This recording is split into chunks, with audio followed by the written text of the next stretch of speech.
नमस्कार, capital TV देख रहे हैं आप। मैं हूं आपके साथ पूजा। ब्रेकिंग नाउ में बड़ी खबर आपको बता रहे हैं। मोदी सरकार के खिलाफ अविश्वास प्रस्ताव का आज दूसरा दिन है और आज लोकसभा के अंदर राहुल गांधी पहुंचे थे और राहुल गांधी ने अविश्वास प्रस्ताव पर अपनी बात रखी है। राहुल गांधी ने मोदी सरकार को मणिपुर मुद्दे पे जमकर घेरा और अपने बयान में राहुल गांधी ने कहा कि मणिपुर में भारत माता की हत्या हुई है और राहुल गांधी के इस बयान पर कांग्रेस पार्टी के तमाम बड़े नेताओं और विपक्षी गठबंधन इंडिया के तमाम बड़े नेताओं ने जमकर तालियां पीटी, जिसपे स्मृति ईरानी भड़क उठी और स्मृति ईरानी ने राहुल गांधी के बयान का पलटवार किया। और खबर ये सामने आ रही है कि राहुल गांधी ने जिस तरह से भारत माता का जिक्र किया, महिलाओं का सदन के अंदर अपमान किया, उसको लेकर बीजेपी आग बबूला है और बीजेपी राहुल गांधी के खिलाफ केस दर्ज कर सकती है। इस बड़ी खबर पे मेरे साथ न्यूज रूम से जुड़े हुए हैं कैपिटल टीवी के editor in chief doctor Manish Kumar. Doctor साहब, किस तरह का बयान दे रहे हैं राहुल गांधी की मणिपुर में भारत माता की हत्या हुई है? देखिए, मैं बयान पे तो आऊंगा बाद में, लेकिन राहुल गांधी संसद में आए, कुछ बोले और कुछ गुफअप ना करें, ये तो हो ही नहीं सकता। जाते जाते उन्होंने जो काम किया है वो अभद्र कहलाता है। ये व्यक्ति क्लब और लोकसभा में डिफरेंस नहीं समझता। जब ये संसद से निकल रहे हैं तो इन्होंने फ्लाइंग किस दे दिया लोगों की तरफ।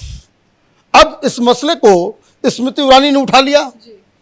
वो कह रही है, अभी स्मृति ईरानी का भाषण चल रहा है, वो ये कह रही है कि ये फ्लाइंग किस देकर के आप चले गए राजस्थान, भाषण देकर के वो निकल गए राजस्थान, तो ये महिला सांसदों का अपमान है। पिछली बार इन्होंने आंख मारी थी तो वो कितना बड़ा विवाद हुआ था, और इस बार ये फ्लाइंग किस दे रहे हैं। ये किस तरह का बर्ताव है? ये व्यक्ति प्रधानमंत्री की रेस में खुद को डालना चाहता है। तो ये एक नया मसला है। बीजेपी अब इसके ऊपर शिकायत करने जा रही है कि आप इस तरह के अभद्र इशारे नहीं कर सकते। अपना संसद के अंदर एक बिहेवियर का एक डेकोरम होता है, ये तरीका ठीक नहीं है। अब भाषण के ऊपर आते हैं। 37 मिनट उन्होंने भाषण दिया और ये जो एक सप्ताह से शेर आया दहाड़, ये दहाड़ तो नहीं था, ये तो एक कंफ्यूज्ड व्यक्ति का भाषण नजर आ रहा था। आपने अपने भाषण की शुरुआत की और सबसे पहला काम आपने क्या किया? आपने स्पीकर को ही कटघरे में डाल दिया।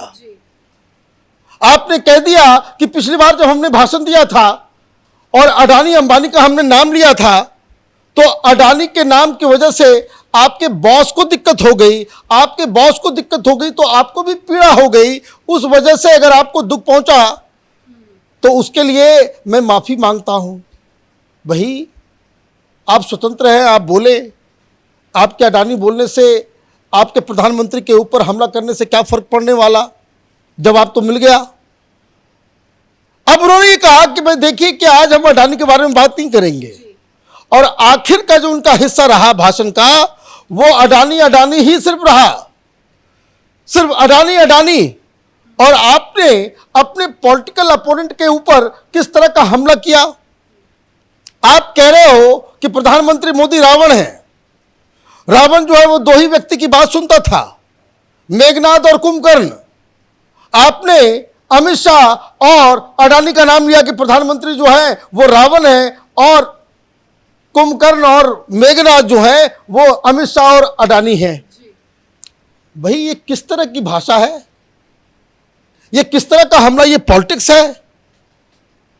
ये बताता है कि ये व्यक्ति 53 साल का तो हो गया लेकिन अभी भी इमेच्योर है।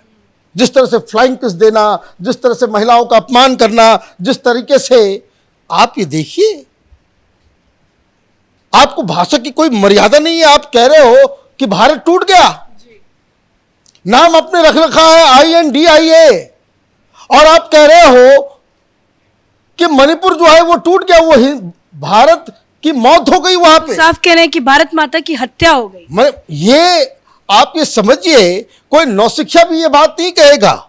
इसका मतलब क्या है कि आप जानबूझ करके इस तरह की चीजें कह रहे हो कि आप देश की अखंडता, इसका मतलब है कि आप भारत माता की हत्या हो गई, there is no India anymore, India नहीं रहा।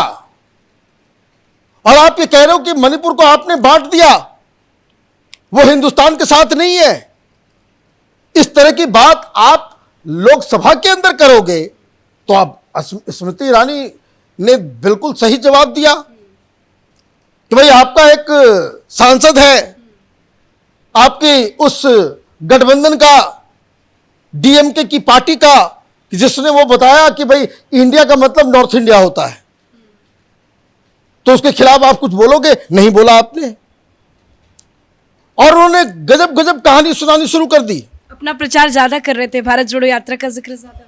आपने सही याद दिलाया कि ये 37 मिनट के भाषण में इन्होंने कहा, 37 मिनट में इन्होंने 20 मिनट तक वो भारत जोड़ो यात्रा, और बड़ा ही कंफ्यूज किस्म का, मेरे पैर में दर्द था, मेरे घुटने में दर्द था, मुझे आवाज सुनाई देने लग गई, फिर आवाज खत्म हो गई, पता नहीं वो क्या क्या बोल रहे थे।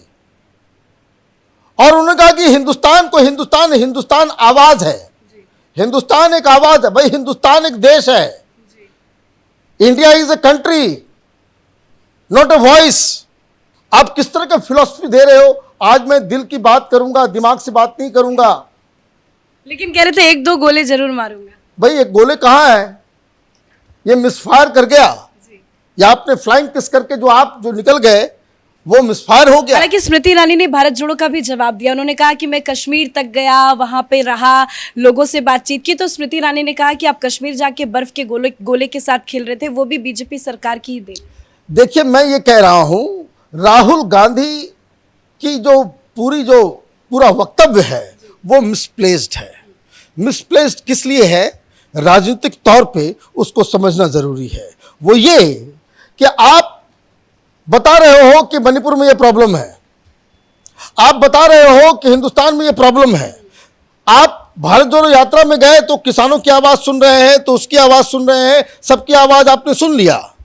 आपके पास हिंदुस्तान में कई सारे प्रॉब्लम्स हैं, इससे कोई डिनायल नहीं है। हिंदुस्तान में इतना बड़ा मुल्क है, प्रॉब्लम होगा ही, और प्रॉब्लम रोज लोग फेस कर रहे हैं, महंगाई है, अनएम्प्लॉयमेंट है, इसमें कोई डाउट ही नहीं है। लेकिन आप सिर्फ प्रॉब्लम गिनाओगे और सल्यूशन नहीं बताओगे तो लोगों को कैसे भरोसा होगा कि आप इस सरकार में जो लोग काम कर रहे हैं उससे बेहतर है? विपक्ष का काम सिर्फ टीका टिप्पणी करना, सिर्फ प्रॉब्लम्स को गिनाना नहीं है।